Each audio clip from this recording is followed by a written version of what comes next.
நீங்கள் கஷ்டப்பட்டு சம்பாதித்த பணத்தை யாரோ எடுத்துவிட்டு திருப்பிக் கொடுக்காமல் தள்ளி போட்டுக் கொண்டிருக்கிறார்களா? பணம் கேட்கும்போது அவர்களுக்கு வெட்கமில்லை. ஆனால் அவமானம் உங்களுக்கே வருகிறதா? இன்று முதல் அது மாறும். ஆச்சாரியர் சாணக்கியர் சொன்ன 7 உளவியல் தந்திரங்கள் எந்த கடனாளியையும் காரணம் சொல்ல முடியாத நிலைக்கு கொண்டு வந்து உங்கள் பணத்தை திரும்ப கிடைக்கச் செய்யும். இந்த வீடியோ முடிவுக்கு வரும் முன்னே நீங்கள் பணம் கேட்கும் மனிதராக இல்லாமல் பணம் தர வேண்டிய நிலையை உருவாக்கும் மனிதராக மாறுவீர்கள். கவனமாக பாருங்கள். இது சாதாரண அறிவுரை இல்லை, ஒரு மன உளவியல் ஆயுதம்.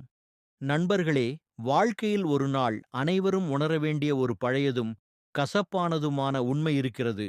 நாம் கஷ்டப்பட்டு சம்பாதித்த பணத்தை யாருக்காவது கடனாக கொடுக்கும்போது உதவி செய்யும் ராஜாவாக நம்மை உணர்கிறோம். ஆனால் அதே பணத்தை திரும்பக் கேட்கும் தருணம் வந்தவுடன் எல்லாம் மாறிவிடுகிறது. திடீரென கடன் வாங்கியவர் ராஜாவாக அமர்கிறார். அவர்களுக்கு நம்முடைய வியர்வையும் உழைப்பும் சேர்ந்த பணத்தை கேட்டுக்கொள்ளும் நாம்தான் பிச்சைக்காரர்களைப் போல தோன்றுகிறோம். இது உங்களுக்கேதும் நடந்ததா? ஒரு நிமிடம் அந்த தருணத்தை நினைவில் கொண்டு வாருங்கள். நீங்கள் ஒரு நாள் ஒரு நண்பர், உறவினர் அல்லது அண்டை வீட்டுக்காரரை நம்பியிருப்பீர்கள். அவர் கண் கலங்கிக் கொண்டு, அண்ணா அம்மா உடம்பு சரியில்லை, குழந்தைகளின் கட்டணம் செலுத்தணும், என் வியாபாரம் மூழ்கப் போகுது என்று சொல்லியிருப்பார். உங்கள் மனம் உடைந்தது.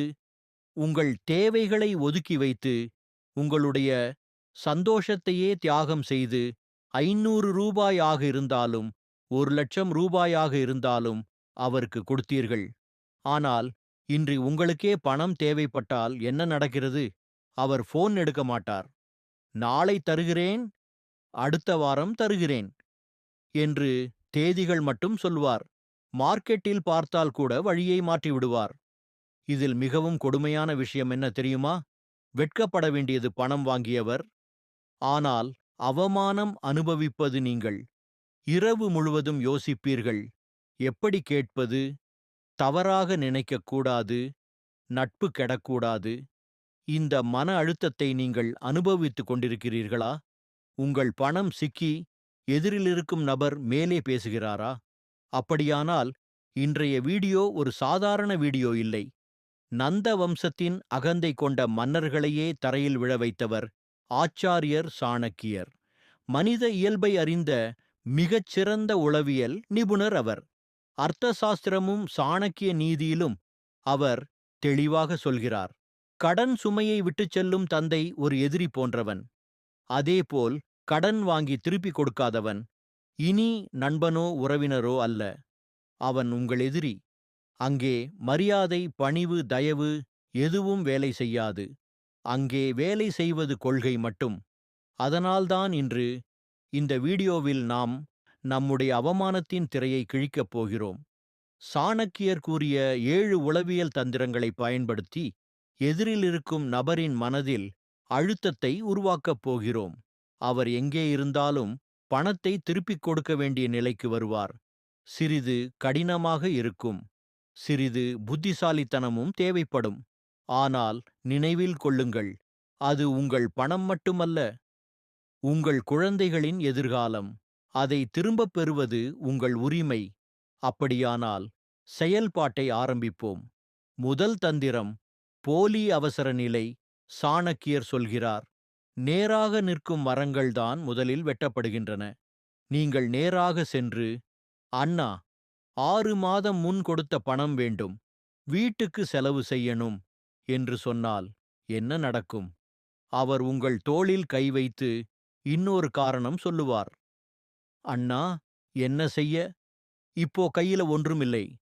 அடுத்த மாதம் வாங்கிக்கோங்க. நீங்கள் காலியான கையுடன் திரும்பி விடுவீர்கள்.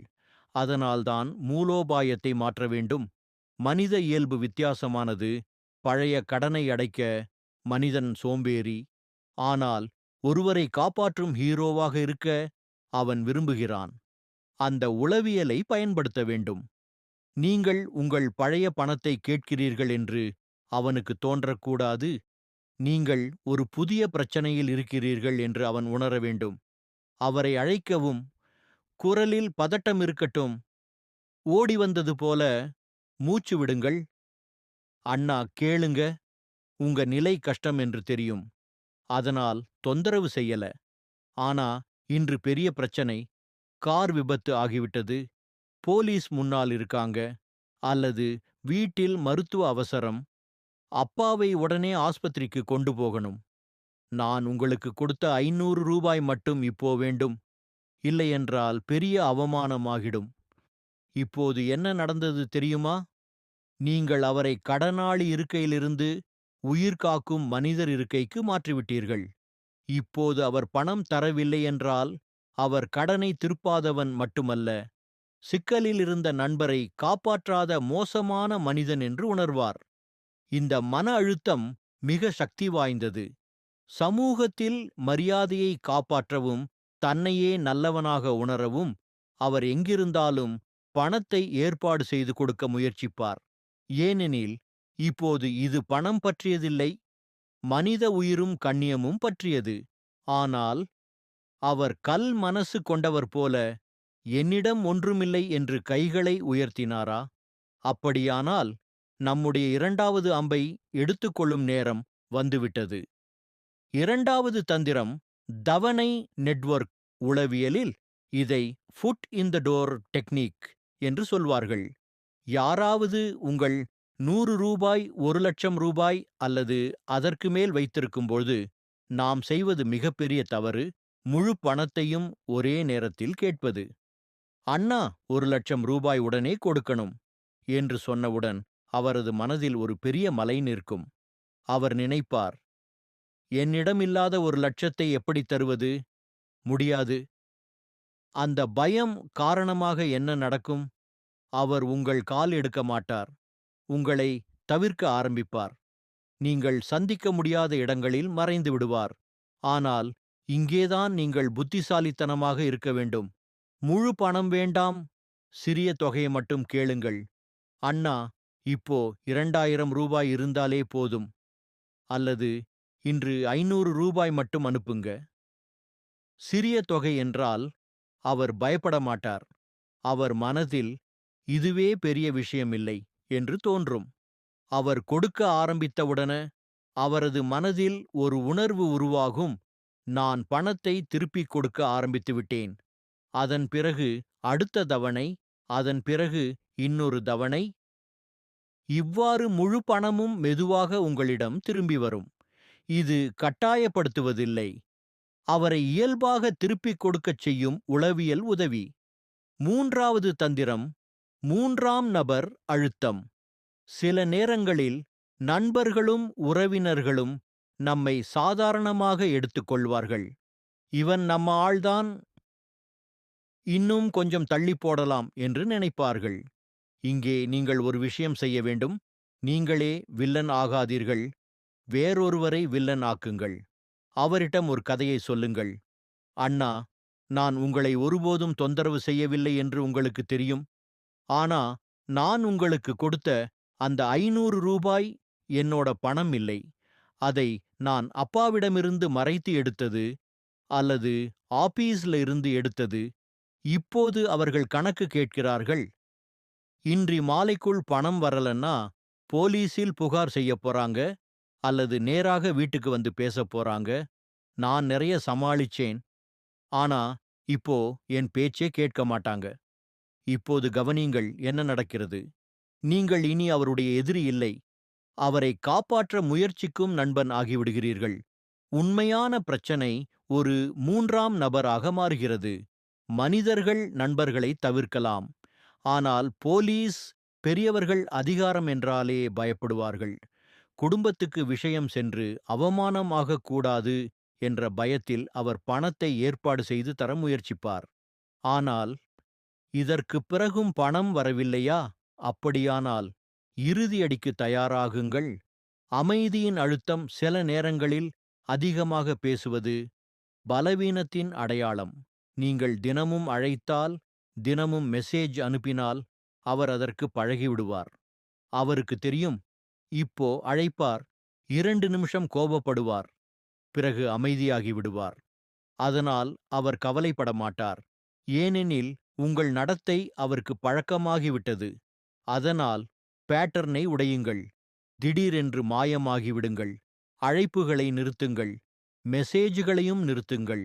இந்த அமைதிதான் அவரது மனதில் அலாரம் அடிக்கும். அவர் யோசிப்பார், ஏன் இவன் அமைதியாக இருக்கிறான்? பெரிய ஏதாவது செய்யப் போகிறானா? போலீஸ்? வேறு நடவடிக்கை? தெரியாததைப் பற்றிய பயம். மனிதன் அனுபவிக்கும் மிகப்பெரிய பயம். உங்கள் அமைதி அவனை உள்ளுக்குள் பதற்றப்படுத்தும். இறுதியில் அவனே உங்களை அழைப்பான்.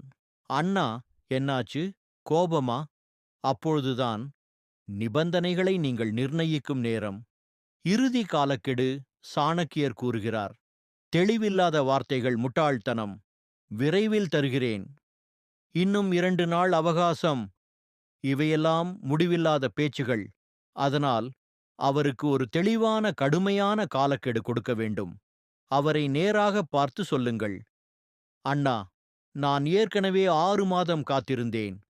இப்போது இந்த வெள்ளிக்கிழமை மாலை 5 மணிக்குள் என் பணம் மேசையில் வேண்டும். 5 மணிக்குள் வரவில்லை என்றால் அதற்குப் பிறகு நான் எடுக்கும் முடிவுக்கு என்னை குற்றம் சொல்லாதீர்கள். பிறகு நான் முன்பே சொல்லவில்லை என்று கூறாதீர்கள். இதுதான் இறுதி எச்சரிக்கை. நேரமும் முடிவும் தெளிவாக சொன்னவுடன் நீங்கள் இனி நகைச்சுவையாக பேசவில்லை என்று அவர் புரிந்துகொள்வார். இப்போது காரணங்கள் வேலை செய்யாது. மன்னிப்புகளுக்கும் இடமில்லை. முதலில் ஒரு அவசர நிலையை உருவாக்குங்கள். அடுத்து சிறு தொகைகளாக திரும்பப் பெறுங்கள். 3வது சமூக அழுத்தத்தை பயன்படுத்துங்கள். 4வது பணத்திற்கு பதிலாக பொருளை எடுத்துக்கொள்ளுங்கள். 5வது 3ஆம் நபர் பயத்தை உருவாக்குங்கள். 6வது அமைதியின் அழுத்தத்தை கொடுங்கள். 7வது கடுமையான காலக்கெடு வையுங்கள். ஆனால் இதைவிட முக்கியமான ஒரு பாடம். இனி யாருக்காவது கடன் கொடுக்க முன் ஆச்சாரியர் சாணக்கியரின் ஒரு விதியை நினைவில் கொள்ளுங்கள். நீங்கள் மறந்துவிடத் தயாராக இருக்கும் அளவுக்கு மட்டுமே பணம் கொடுங்கள். எதை கொடுத்தாலும் எழுத்துப்பூர்வமாக பதிவு செய்யுங்கள். அவன் நண்பனாக இருந்தாலும் சகோதரனாக இருந்தாலும். ஏனெனில் நினைவு மறந்துவிடலாம். ஆனால் காகிதம் ஒருபோதும் பொய் சொல்லாது. பணம் திருப்பி தராத உறவு இருந்தால் அந்த உறவு இருக்காததே நல்லது. இப்போது முடிவு உங்கள் கையில். அமைதியாக உட்கார்ந்து பணத்தை இழப்பீர்களா அல்லது உங்கள் உரிமையை மீட்டெடுப்பீர்களா? இந்த வீடியோ உங்களுள் தூங்கிய தைரியத்தை எழுப்பியிருந்தால் லைக் செய்யவும், கருத்தில் எழுதுங்கள், என் பணம் திரும்ப வரும். ஏனெனில் எழுதுவது ஒரு முடிவு. இதே போன்ற மோசடிகளை எதிர்காலத்தில் தவிர்க்க இப்போதே சேனலுக்கு சப்ஸ்கிரைப் செய்து பெல் ஐ அழுத்துங்கள். நாங்கள் விரும்புவது எங்கள் ஒவ்வொரு பார்வையாளரும்